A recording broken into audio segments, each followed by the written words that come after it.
Captain اسلام صاحب، نواز شریف صاحب کا یوں امریکی الیکشن سے پہلے امریکہ جانا، اس کا کیا مقصد ہے اس دورے کا؟ کیا نواز شریف صاحب بھی جو ہے امریکہ میں اگر پی ٹی آئی کے لابسٹ ہیں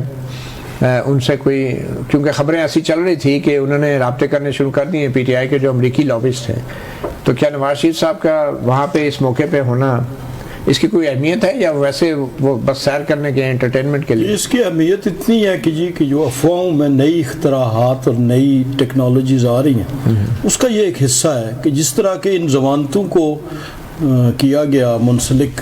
جوڑا گیا جسٹس یحییٰ آفریدی صاحب، انہوں نے بھی حلف نہیں لیا تھا تو اس سے پہلے انہوں نے احکامات جاری کر دیے تھے کہ ہر جگہ یہی کہا گیا کہ یحییٰ آفریدی صاحب کے چیف جسٹس بننے کے بعد ضمانتیں ہوئی۔ یہ تو آپ خود افواہ پھیلا رہے ہیں ابھی اس وقت۔ نہیں کہا گیا،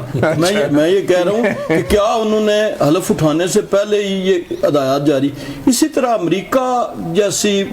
سپر پاور کے سامنے پاکستان کے ایک لیڈر کا وہاں پہ جانا یا الیکشن کے، اور جس طرف آپ اشارہ کر رہے ہیں، لیٹر لکھا ڈیموکریٹس نے، اور توقعات جو ہیں وہ صدر ڈونلڈ ٹرمپ سے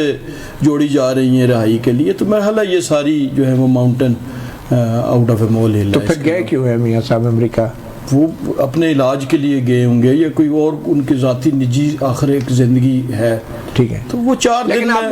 دن میں کیا وہ میاں صاحب جا کے الیکشن۔ کیپٹن اسلام صاحب، آپ کو کیا لگتا ہے ایک سیاستدان کو اتنا عرصہ جیل میں رکھنا پاکستان میں،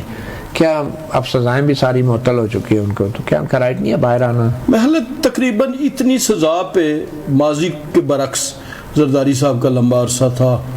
ہاشمی صاحب کا زیادہ تھا، لیکن اتنی سزا اتنے عرصے کے بعد تقریباً وہ وقت آ جاتا ہے، پو پھٹنی شروع ہو جاتی ہے۔ امریکی الیکشن سے کوئی تعلق نہیں ہے، ہونا بھی نہیں چاہیے اور ہوگا بھی نہیں میرا خیال۔